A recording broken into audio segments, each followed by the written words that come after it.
muito bem-vindo a mais um programa Tricetados. Nesse episódio, continuamos a conversar com a nossa pioneira ortopedista, formada pela Universidade Federal do Amazonas, doutora Altamini Salum. E nesse programa, ela conta pra gente como ela implantou o Programa Médico da Família no bairro de Santo Agostinho.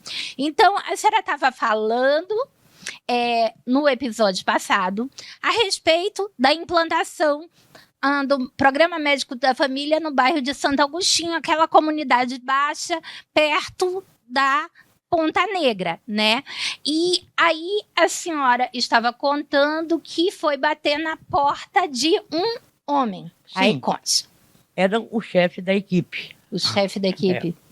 E todos os colegas que tentaram inaugurar a casinha, ele botava para correr. Chefe da equipe, diria que é o Sim. chefe do bairro?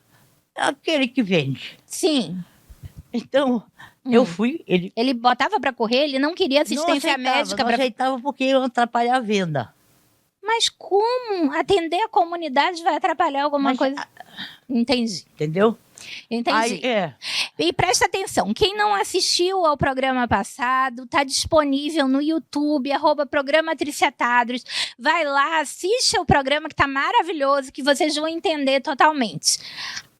Então, só recapitulando, a senhora, através do convite do governador do Rio de Janeiro, no momento que era o governador Antony Garotinho, foi fazer um estágio em Cuba para implantar no Rio de Janeiro o Programa Médico da Família. Lá implantado o Programa Médico da Família, foi convidada pelo então prefeito Alfredo Nascimento a implantar o Programa Médico da Família aqui.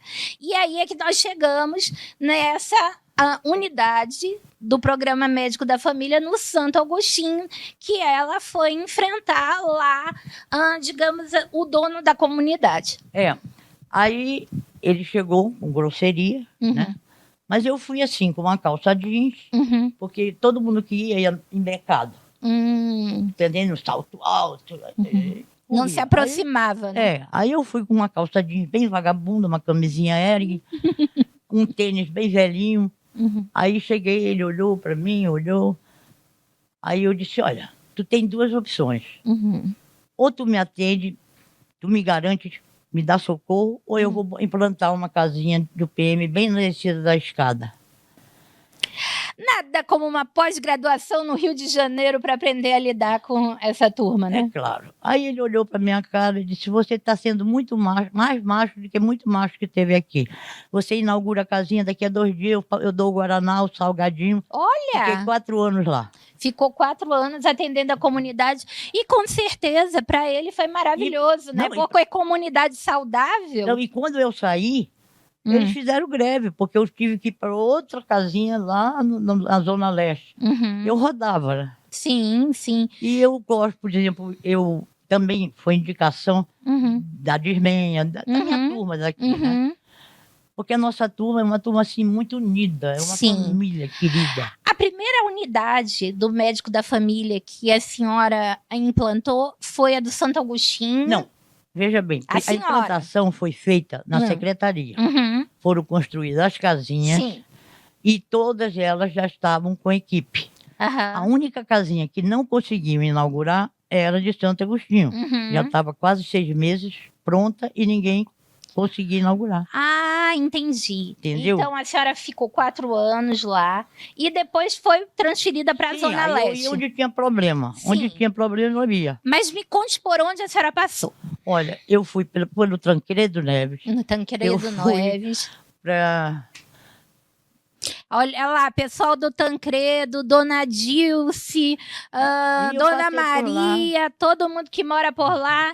Me fala aí se conheceu o doutor Altamini na casinha. Depois, para onde que a senhora foi? Aí eu andei aqui a Zona Leste quase toda. Toda a Zona Leste? Quase toda. Eu ia de uma casinha para outra, de uma casinha. Coroado? Coroado hoje eu moro, né? Mas o SPA do Coroado não também? Fui, não cheguei. Não só fui. a casinha. Hoje eu sou conhecida no Coroado porque eu frequento o Coroado. Sim, mas aí bairro. É outra coisa, é residente, né? É residente. É outra coisa. Já não é profissional. E profissionalmente a senhora terminou na Zona Leste? Aí eu tive um câncer. Aposentei por invalidez. Mas graças a Deus. Tratou o câncer? Lógico. Tá boa? Porque o câncer, ó, a doença tá dentro da cabeça. É? Eu acho. Tratou o câncer? Tratou em Manaus? Não, aqui o colega falou, tu vai morrer. Aí eu fui para São Paulo. Ui, que legal. Cheguei hein? em São Paulo. O colega olhar para uma colega e dizer isso. Não, meu professor. Era meu professor. Ele disse, eu não vou te operar porque tu vai morrer. Aí eu falei, então o senhor me dá um tratamento fora de domicílio. Fui para São Paulo, para o Hospital das Clínicas, conhecia todo mundo. Aí eles disseram, não, a gente vai no máximo tirar o baço. Operaram, era suprarrenal. Tiraram. Aí lá esquece que tu teve isso. É, gente, porque dá pra viver com até hoje, olha, eu fumo, eu bebo, eu converso, eu danço, eu faço qualquer coisa. A senhora ainda fuma depois de ter tido um câncer? Fumo. Gente do céu! Mas olha, doutora Altamini, a senhora se aposentou da medicina, mas não se aposentou da atividade social, né? Não, da social não, e hoje eu faço proteção animal. Pois é, as causas sociais estão presentes na veia. Sou ativista, sabe? Eu não deixei de cuidar da vida. Daí a sua conexão tão grande com a minha mãe nas causas sociais, né? Eu deixei de tratar o humano para cuidar de outra vida. De outra vida. Que são os anjos de 4 patas. Oh, meu Deus! A senhora sabe que eu sou apaixonada por animais também, né? E eu tenho uma filha de 4 patas, que o que mais me dói...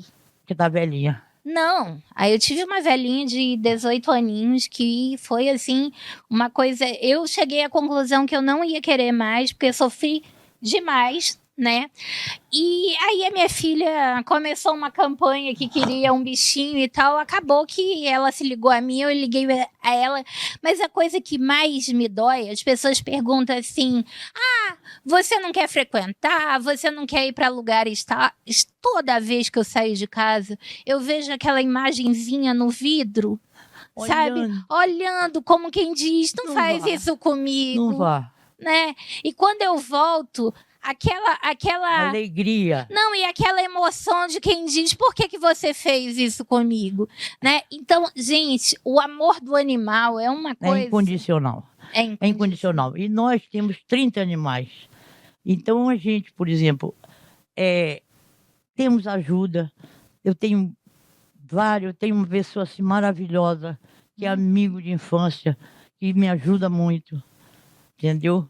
Não vou dizer o nome para ninguém usar ele, né? Não. Senão já vão perturbar. Mas quem quiser ajudar a sua causa, pode entrar em contato através de que número ou na sua página na rede social? Nós temos no Facebook, nós temos Instagram, nós temos Protetores dos Animais Manaus. Protetores dos Animais Manaus. E também para fazer denúncias, né? Outra coisa, maus tratos. Hoje é crime. Sim. Nós já temos leis que prendem, que vão lá, forçam. Por exemplo, o último animal que a gente resgatou foi um bichinho que nós demos o nome de Francisco, porque foi no dia de São Francisco Xavier. Ele estava 5 dias embaixo de uma telha podre. Oh, meu Deus. Uma bicheira, sem o olho. Aí nós pegamos. Hoje ele tá a coisa mais linda do mundo. E tem mais. Estou precisando de psiquiatra para ele. Psiquiatra para ele? Porque ele é emotivo. E existe psiquiatra animal? Não, infelizmente. Não. Mas ele é assim. Também o que ele já não passou na vida, não, né? E o pior, você não sabe. Ele dorme no meu quarto comigo. 5 horas da tarde ele começa a rosnar. Rosnar? Para ligar o ar.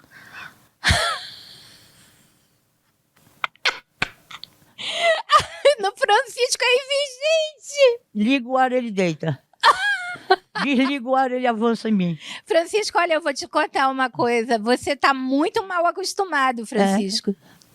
Você tá querendo viver melhor do que muita criança, Francisco. Mas às vezes eu vejo, principalmente a senhora que mora lá no Coroado, ali, né, naquela pista que para mim é medonha, né? Que tem um terminal, enfim, às vezes eu vejo tantos bichinhos abandonados tem ali. Muito. Por que as pessoas abandonam os animais nos terminais, em pistas perigosas? E outra coisa, por exemplo, eles compram o poodle os poodlezinhos na feira pequenininho. Aham. Só que o poodle cresce, aí eles abandonam. Gente, preste atenção. Se você não tem como cuidar do animal, Não a pegue. entra, pelo amor de Deus, na página Protetores Animais de Manaus, que elas vão ajudar a procurar um lar para ele. Não abandone um bichinho na Porque abandonar rua. é crime, né? Abandonar é crime, e abandonar numa pista de alto fluxo de carro, gente, é condenar uma À vida à morte. Não façam isso. Você não tem como cuidar, não abandone. Não pegue o animal. E animal é que nem pegar um animal e botar na corrente. Deixar o bichinho preso. Deixa ele solto, que pelo menos ele vive. É verdade. A gente vai pedir um minutinho de comercial e a gente volta já já.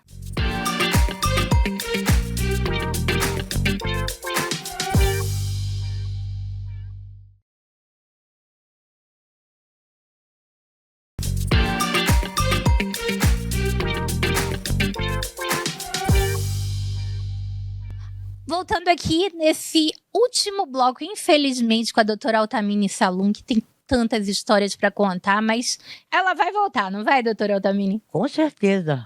O povo com certeza quer saber. Conta do seu estágio em Cuba. Esse bloco inteiro vai ser dedicado à medicina em Cuba. Podemos dizer que existe realmente uma boa medicina em Cuba. Mas as pessoas falam que Cuba... Mas tem aquele outro lado. Não tem medicamentos? Não. Realmente. Eles têm muita pesquisa. Ok. Mas que o médico quase não pode agir porque não tem recursos. Não, e outra coisa, por exemplo, o salário do médico é 10 mil, ele recebe 2, o resto vai para o governo. Não, isso é o médico cubano que vinha para cá no programa Médico da Família. Mais médico. Mas assim... Agora lá, o que vale são os pesquisadores. Ok.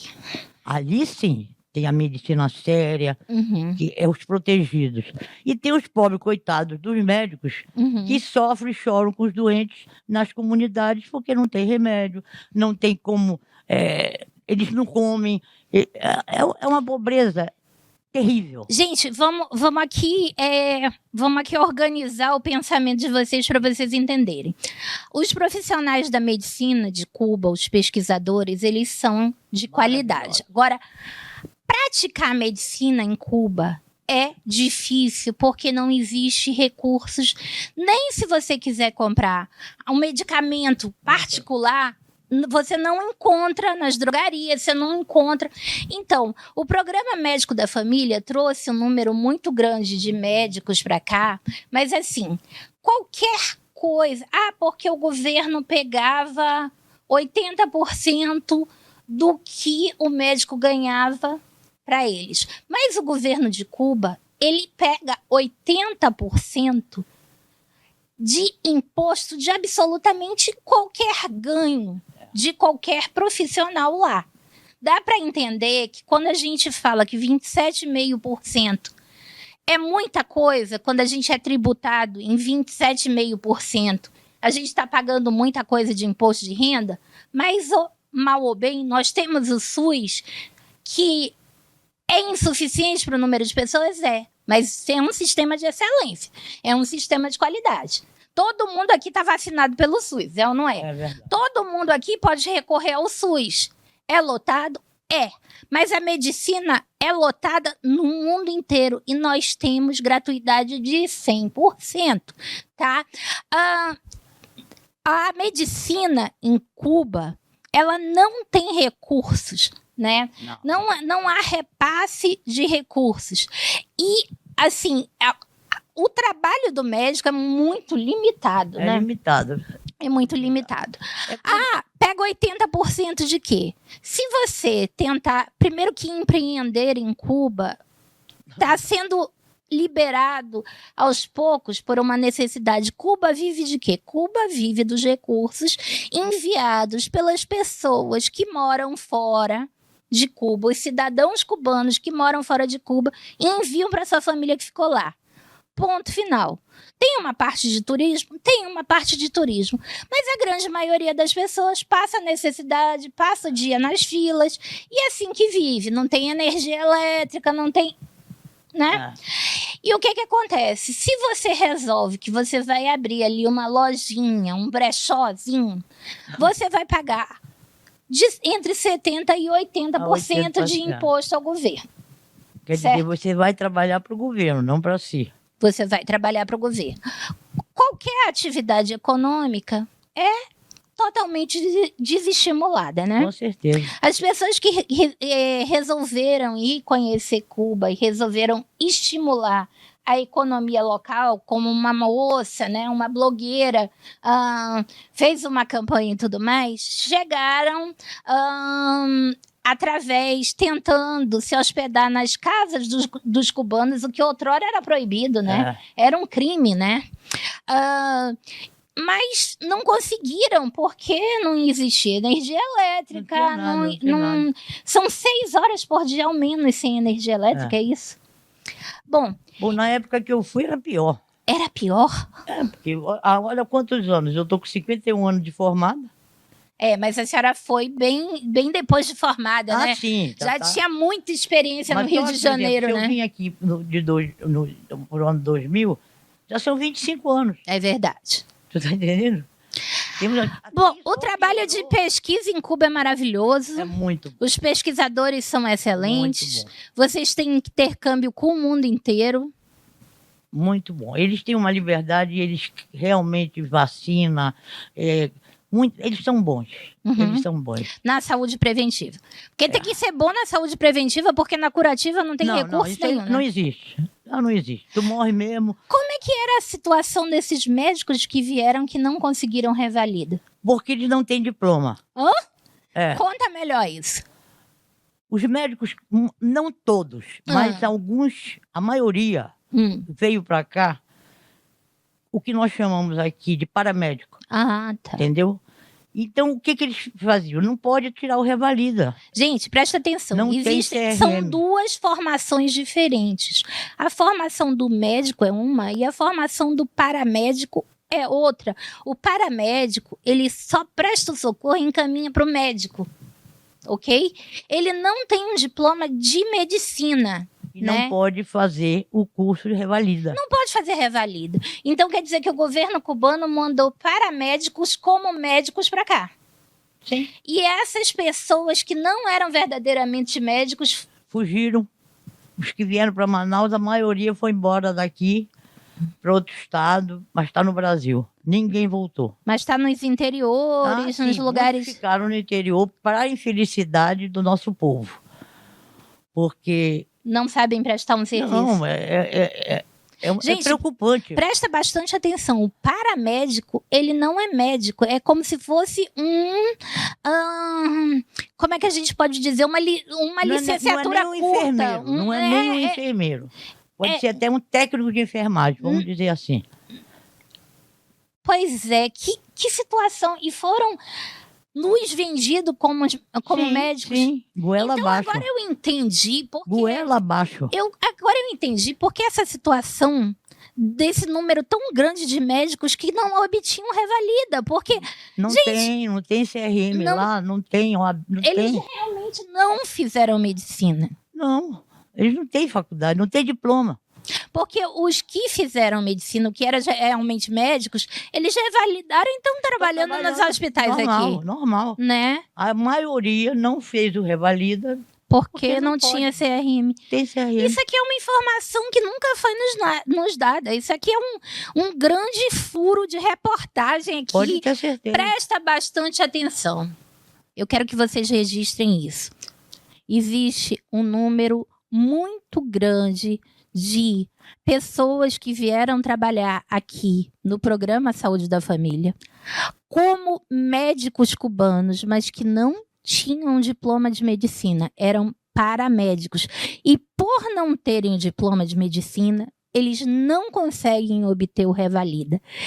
Aí está a diferença entre os médicos que vieram de Cuba e estão atuando nos hospitais hoje, porque esses sim eram médicos e esses prestaram revalida, revalidaram o diploma e estão atuando nos hospitais, né? Isso. Aqui em Manaus existem vários atuando nos hospitais, nos públicos e nos privados, né? Mas existe um número muito grande de pessoas se dizendo médicos que estão no interior do estado. Que estão no interior se dizendo médicos, mas que não podem obter o revalida porque não são médicos. O revalida é a prova que a gente faz. Sim. Por exemplo, se eu for para a Argentina, para eu atuar lá, eu tenho que fazer uma prova. Em qualquer lugar do mundo, gente. Então, se ele chegar aqui, tem que fazer o que a gente chama de revalida. Se ela quiser fazer um fellow em ortopedia, em algum lugar do mundo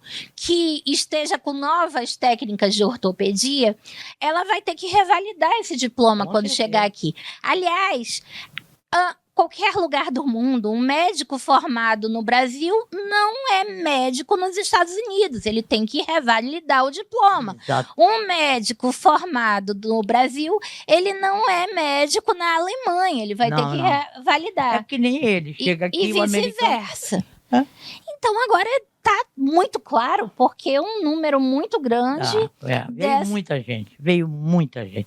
E a maioria... começou a receber só 2.000, começou a fugir. Aí foi Rio Grande do Sul, muita gente para o Nordeste, e a maioria está no interior do nosso Amazonas. Sim. Isso me preocupa no interior do muito. Nordeste tem muitos desses profissionais, tem. Né? E aqui no Amazonas, a preocupação maior é com a nossa comunidade pobre. Os ribeirinhos. Sim. Tem muita gente espalhada pelo interior do Amazonas. Isso dói. Dói para quem é amazonense como eu, que nasci nessa terra, amo a terra que nasci, o povo daqui todo, que nós somos uma grande família. Apesar de que hoje a gente tem bastante turista na cidade, né? Mas eu acho núcleo, assim... O núcleo continua. Eu acho o seguinte, que Manaus pode... Dos melhores presentes que Manaus pode oferecer a gente... que é cidadão, são amizades que extrapolam gerações. Gerações. Isso não é uma coisa comum em lugar nenhum. Né? Manaus tem essa particularidade de você herdar amizades, de você... Eu tenho amigos de infância que estão no Rio, que estão no Nordeste, que eu converso pelo Facebook, a gente troca ideia... Parece que está conversando ao vivo. Não, e a quantidade de pessoas que me abraçam, assim, por terem sido amigos dos meus avós, da minha mãe, dos meus bisavós, né? É uma coisa... É uma herança. É uma herança que só Manaus pode proporcionar pra gente, né? Eu queria saber dos hospitais em Cuba.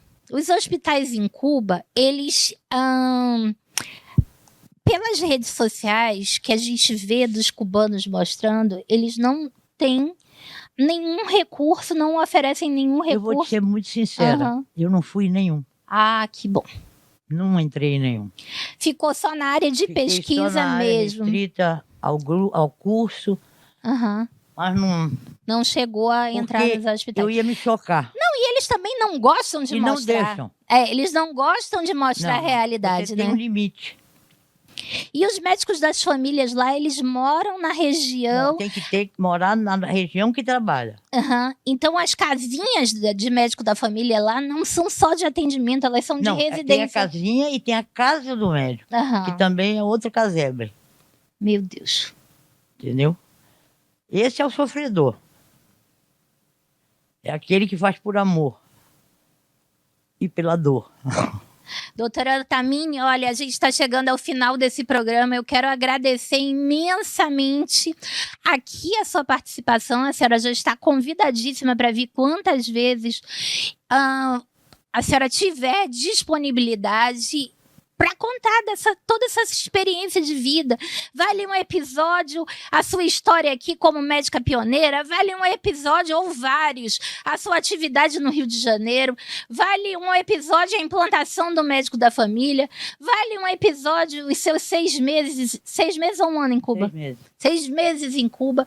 Gente, é uma riqueza de informações que a doutora Altamini tem para dar, para compartilhar com a gente. Eu quero agradecer demais a presença da doutora Altamini Salum e a presença de vocês do outro lado da tela, que nos apoia, que está aqui de segunda a sexta, às 19 horas, através da Record News Manaus, na TV aberta, canal 27.1, na TV fechada, canal 78 ou 578, e através das redes sociais, @Triciatadros, ou no YouTube, Programa Triciatadros. O meu muito obrigado, fiquem com Deus e até o próximo programa.